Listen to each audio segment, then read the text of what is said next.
Hola, mi nombre es Andrés Gómez, soy profesor de piano de la Universidad de AFIT y el día de hoy es el comienzo de una serie de videos, vamos a ver cuántos podemos hacer, con invitados internacionales, con algunos colegas y profesores con quienes vamos a discutir o con quienes voy a discutir algunos aspectos sobre el piano. Hoy en especial tenemos al maestro Laurens Patzlaff, quien se especializa, además de ser un gran pianista, se especializa en improvisación.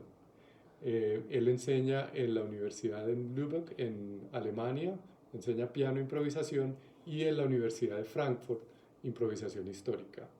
Él hace improvisación tanto clásica, improvisación en estilo barroco, clásico, en estilo Debussy, Stravinsky, etcétera, etcétera, como improvisación de jazz. Entonces nos va a hablar un poquitico sobre su vida, lo que hace normalmente todos los días, cómo se aproxima a las obras de repertorio, porque él también toca repertorio. Y vamos a terminar con algunas cosas sobre improvisación, improvisación clásica, algunos consejos para ustedes que quieran hacer improvisación en su casa o que quieran empezar a meterse por ese camino. Como el maestro Patzlaff entiende bien español, pero todavía no lo habla tan bien como para una entrevista, voy a cambiar a inglés, pero estaré poniendo los subtítulos para que puedan seguir la conversación. Well, welcome, Laurens. For the people that are joining from English-speaking countries, we have a very special guest today, Maestro Laurens Patzlaff. He teaches at the Lübeck University in Germany and Frankfurt University as well. And he specializes in improvisation, both historical improvisation and jazz improvisation. It was a pleasure to have you here.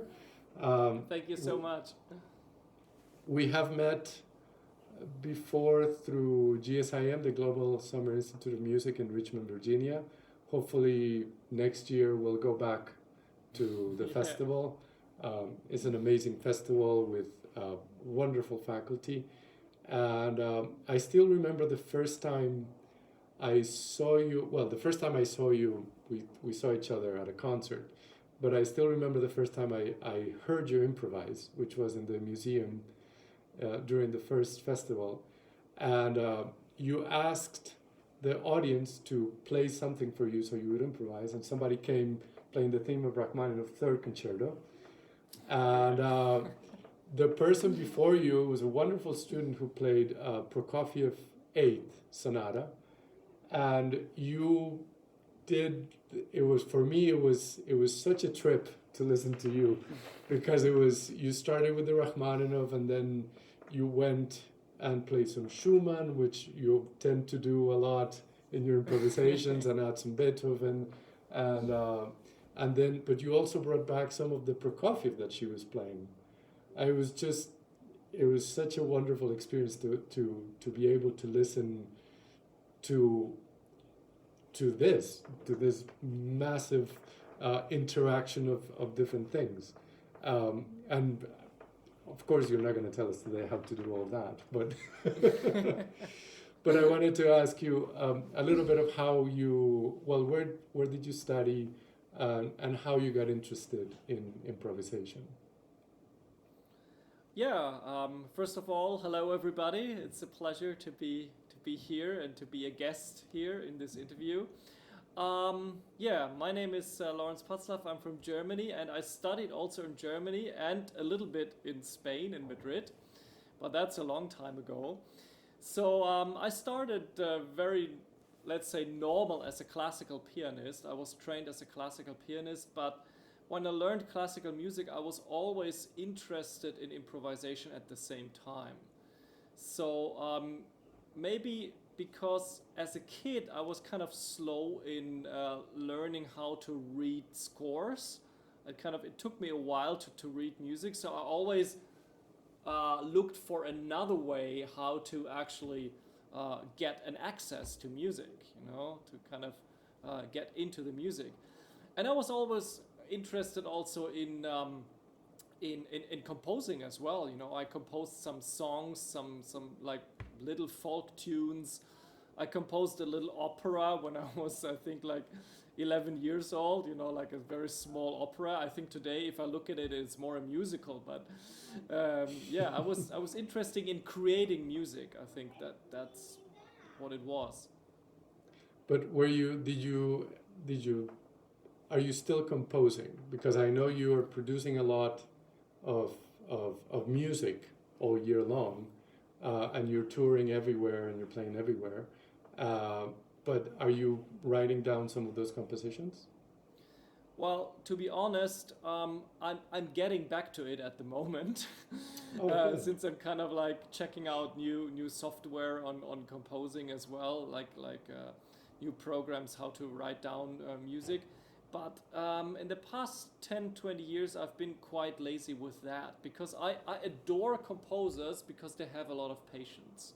And I do not, you know, like I'm live composing and I'm recording my improvisations, but many times I think, yeah, this was a good idea. I should have written it down. So it's a weird thing, but sometimes I'm transcribing my own improvisation, you know, which is kind of like a very strange process because usually people improvise and through improvisation they get into the process of composition, you know. And how's that? I was thinking about you last week because I was recording a piece that has a few measures where you are allowed to improvise. And for me, I mean, I did a couple of run-throughs. I did 2 improvisations, and then I'm going to pick the one that I liked the most, which I think was the first thing that I did. But how do you do? Because you have right now that I know you have 3 CDs, which are wonderful, and please go listen to them. There's one on Debussy preludes, which are a selection of Debussy preludes, beautifully played, by the way, but also improvisations in between, kind of little Interludes, yeah. Interludes, which are wonderful. And then you have the Sorcerer's Apprentice, which you take the Dukas theme and then you transform it in different styles, which is very entertaining to listen to. And the latest one was obviously an homage on Beethoven because it was released this year. But how do you go about, especially the last one, the one on Beethoven, how did you go about recording that?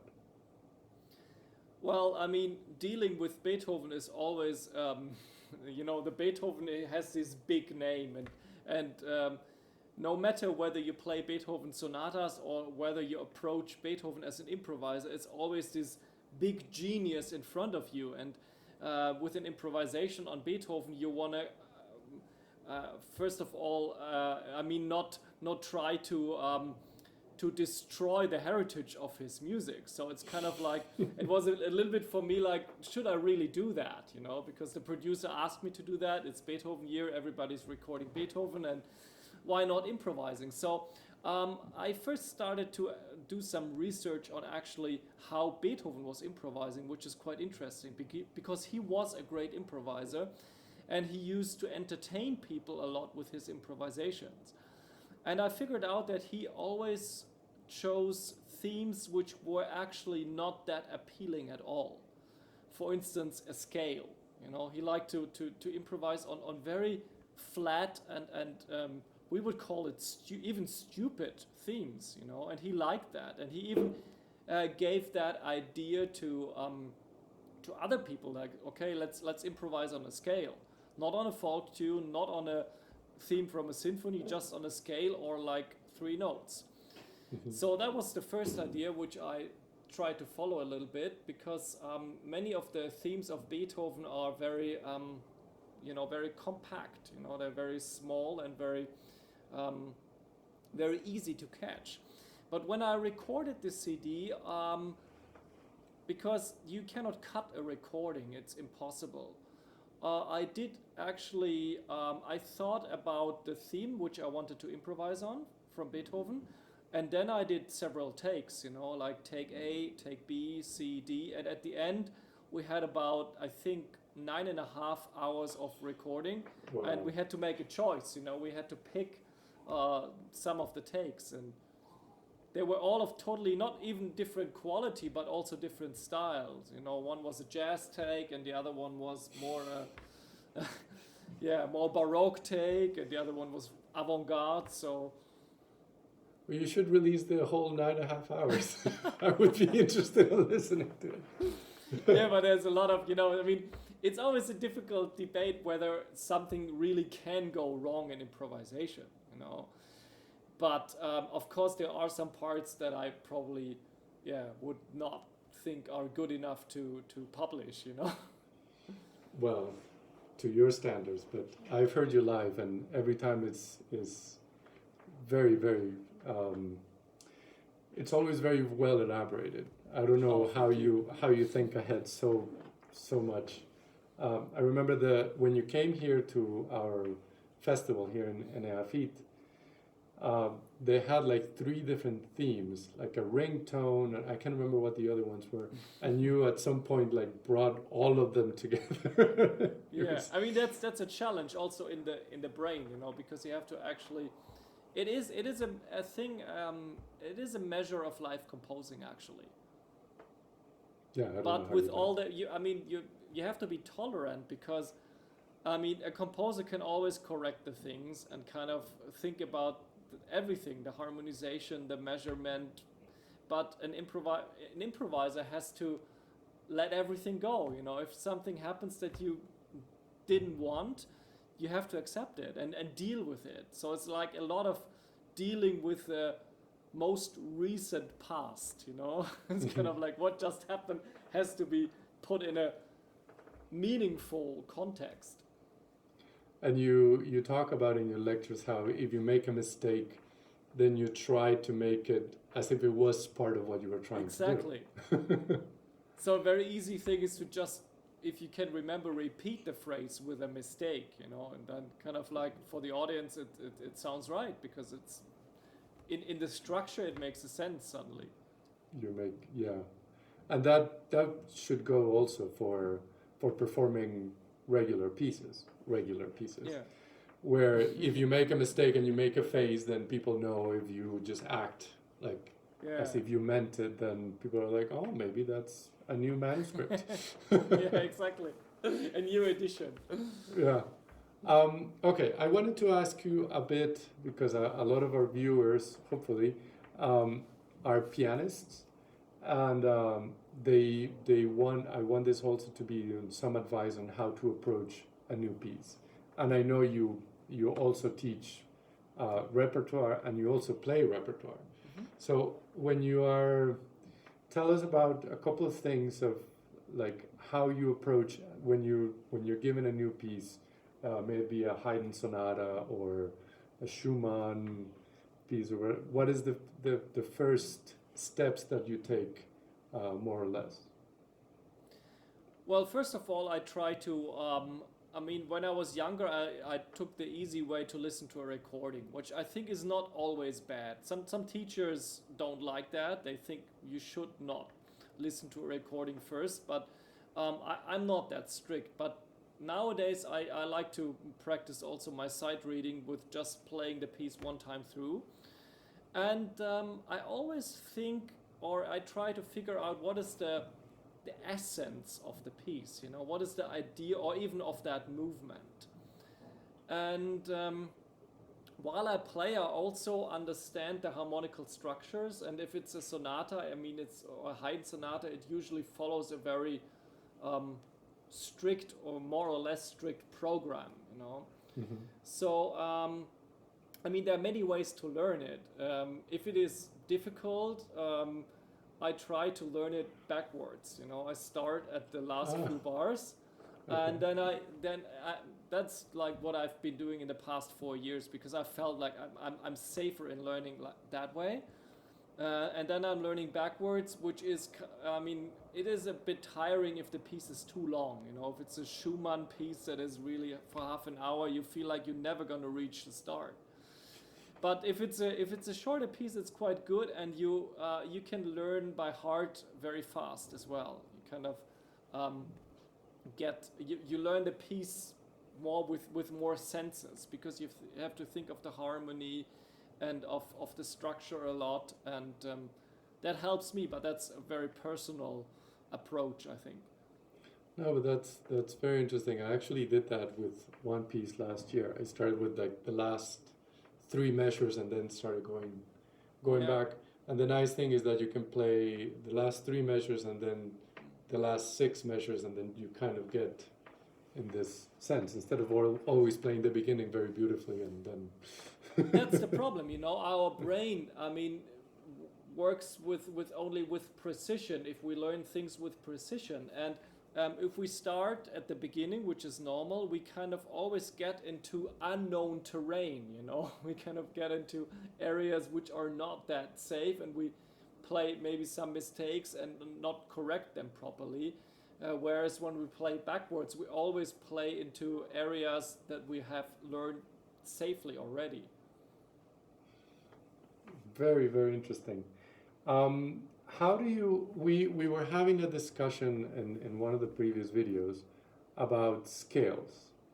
Do you, I know you teach at a level where probably your students don't need scale practice or arpeggio practice, but do you still do that with your students? And how do you approach some basic things about scales? It is a matter of how much practice time you actually have.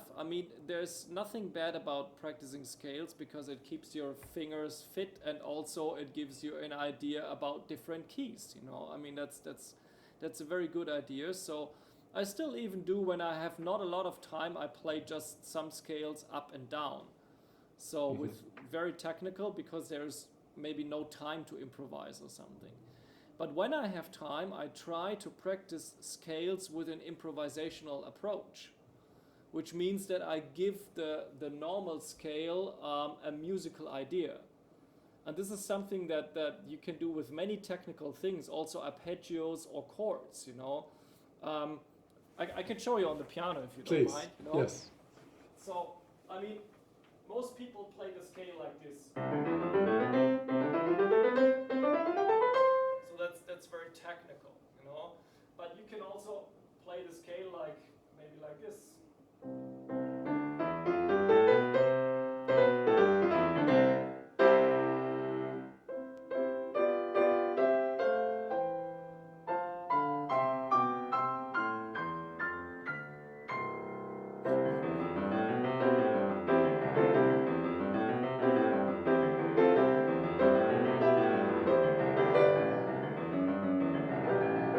Invent an etude that is actually based on the scale,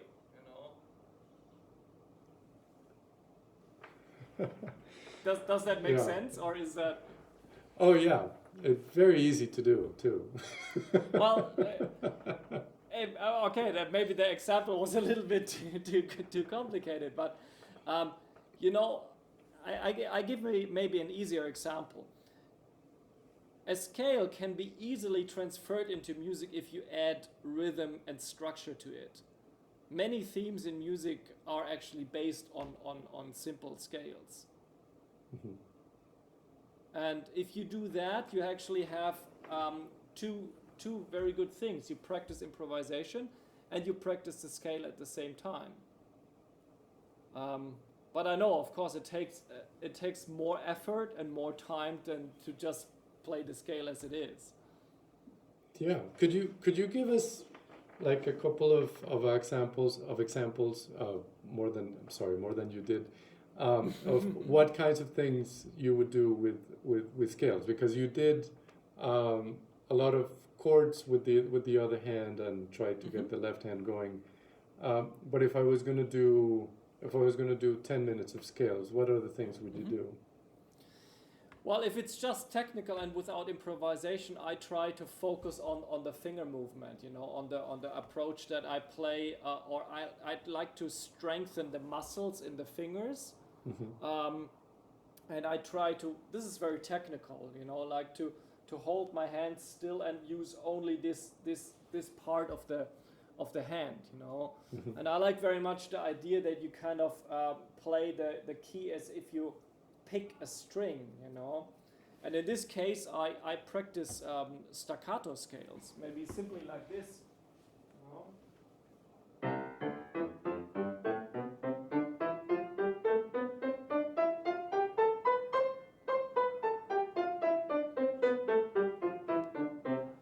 And also some intervals, you know, it sounds much nicer if you play in thirds.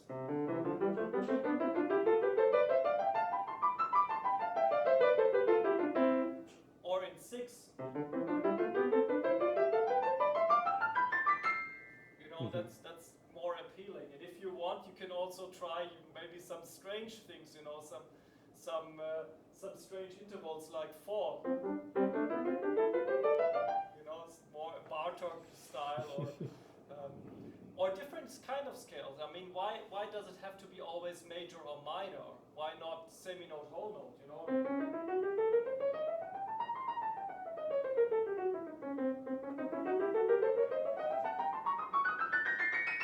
Something like this is also interesting. Or chromatic scales in seconds. Something like this. Actually, I found this scale in Rhapsody in Blue. There's a very small part where Gershwin writes it down, you know, like a chromatic scale in minor seconds. Minor seconds. Wow. Yeah, you have to get out of the way quickly. Exactly. For the other hand to be able to. But that's the thing. In this case, the staccato is most necessary. You know, it's impossible without. No. Oh, very, very nice. Okay, well, I wanna get into a little bit of the improvisation part, which I know you give. I've been to I don't know how many of your lectures, and you always have. No, and they're always very wonderful, and you bring all these treatises or these texts where they talk about how to improvise, and I remember you talking about Czerny, his exercises and things like that. But if I'm an undergrad student, or even a master's or doctorate, and I want to do some improvisation on the piano, what kind of things would you recommend to do for the average student or the average pianist? There are so many ways, actually. You know, it depends a lot of on the question. What is your personal What are you, or how are you as a person in music? How are you actually approaching music? What music do you like? What music is inside you? So let's say if you are a person that is dealing a lot with avant-garde music, for instance, playing maybe more 20th century music, or if you like that kind of music a lot, then I would try to start improvisation through that. And an easy way is to discover the piano as a new instrument. I mean, there are so many extended playing techniques on the piano which are a lot of fun to improvise with. You know, I just give a very few examples. You know, you can, for instance, you can dampen the strings, you know, something like this.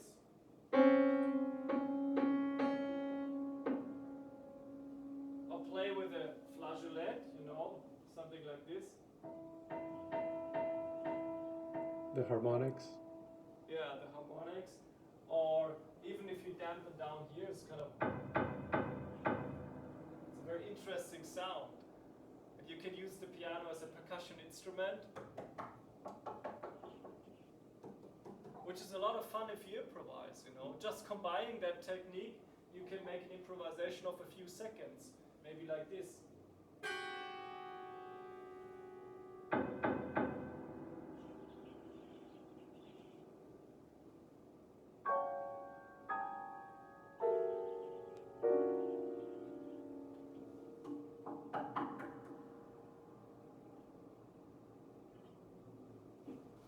The most important thing is actually, thank you.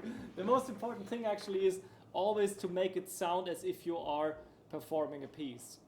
You know, to give expression to whatever you play. Because then I believe that our inner voice is kind of like ignited, you know, it kind of like leads the way through the music. Whether if you, it is very different if you just play the technique, then it's kind of like practicing, it's not music. But if you perform the technique, And this can also be a scale, you know. It's a big difference if I just play the scale like this, or if I play like this.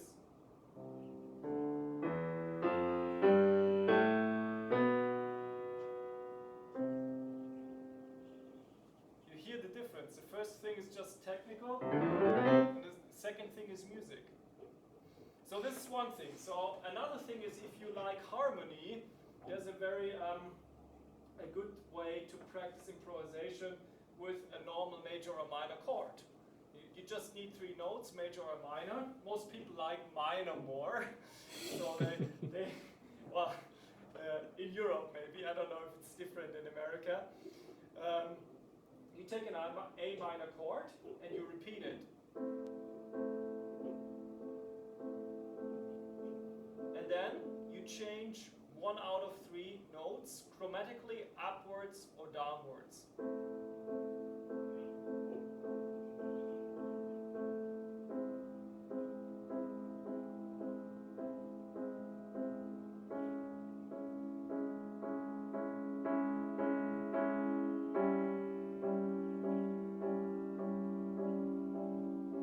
And so on. Whatever you do, the chord sounds interesting, you know. And you don't have to know anything about harmony or about music theory. It always sounds nice. And if you feel comfortable with that, you can add a melody in the right hand. The melody can have just or consist of one of the notes that you play in the left hand.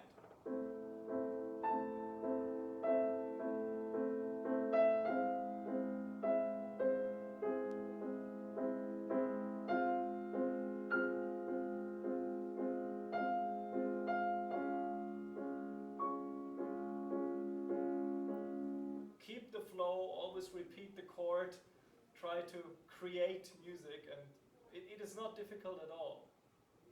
This kind of challenge. Yeah, no, I know. The one thing, because I've seen you do this exercise, and some people do it wonderfully well, and some people don't. And the people that don't is because they don't keep a singing melody on the right hand.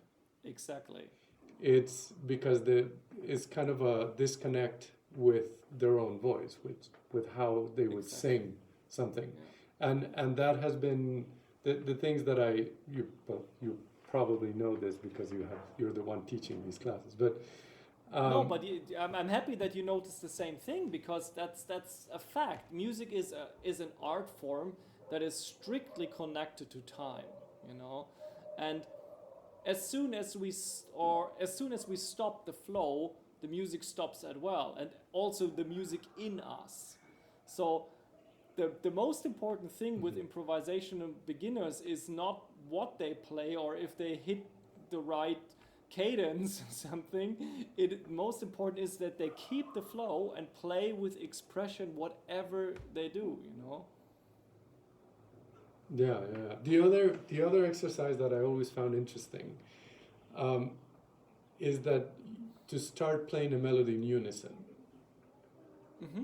which you do with both hands, and then you kind of develop through that. Can you talk to us a bit about that?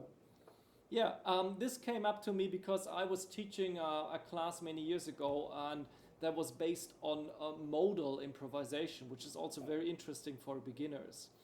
And we practiced several modes, and then the people asked me like, okay, we learned the modes, but we still don't know what can we do with them. And then first came up to my mind that actually you need more than just a mode or an idea, you know, a picture or a melody.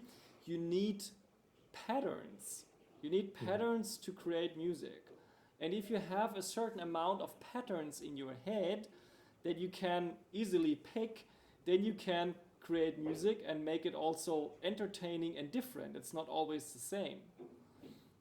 So basically I put together like 10 different patterns, and one of them is unisono, one of them is choral, you know. And these are patterns which are maybe a little bit contrary, you know. The unisono is kind of like, only a single voice, and the choral is like the opposite, like the full polyphonic idea, you know. And if you play an unisono, there are many ways to do it on the piano. You know, you can do it within an octave.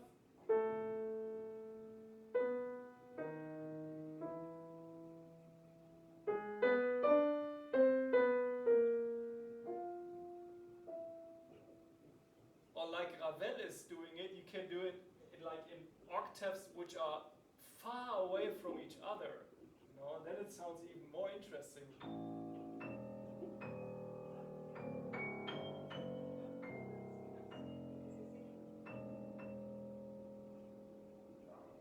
Then I create a new pattern, maybe a choral, you know.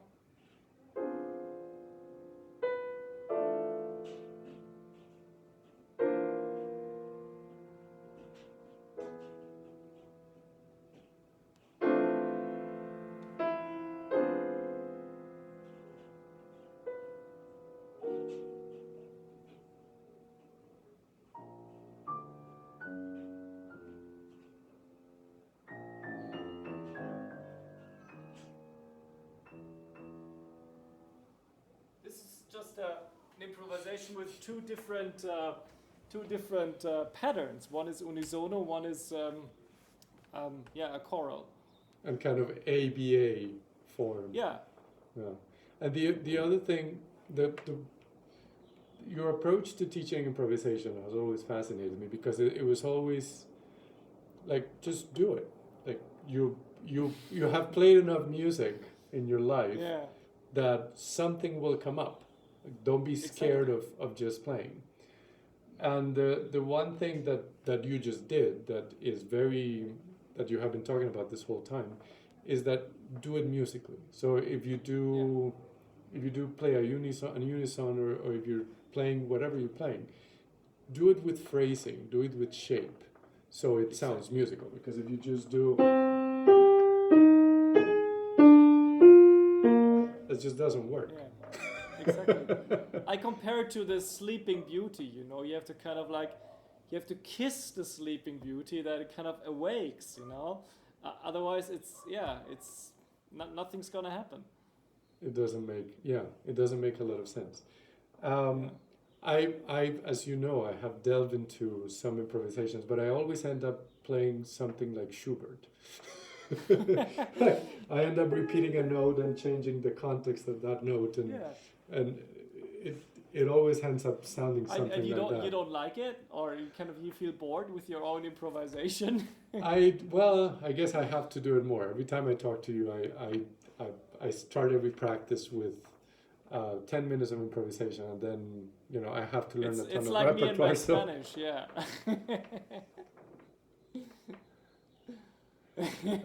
But then I have to go back to real life and learn the piece that I have at hand.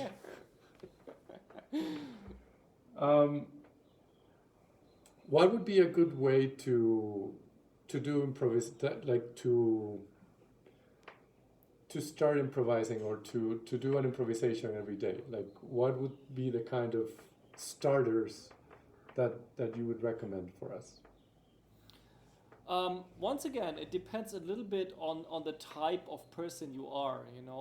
A lot of my students have fun discovering the piano with the extended techniques. It's a lot of, you need some additional pictures maybe, like how to improvise on a picture that you see, maybe on the picture or on the wall or whatever.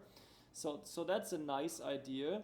For people who feel extremely shy and don't know what to do, they can start with black keys only. That's a modal improvisation, Mm-hmm. Press down the pedal and improvise a little bit on the black keys. There's absolutely nothing that can go wrong,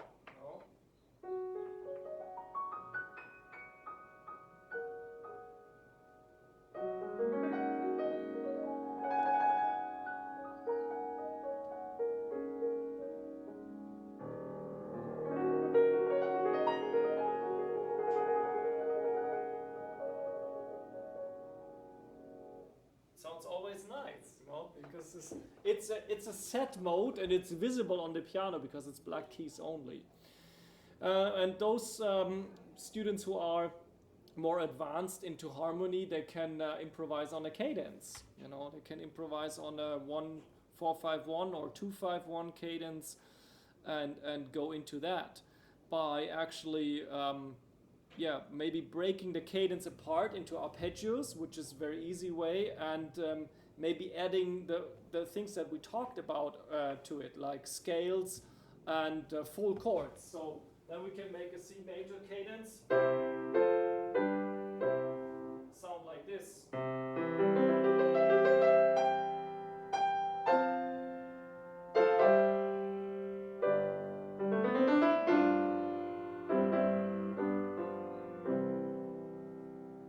That's more interesting than just. Or Definitely. you can do.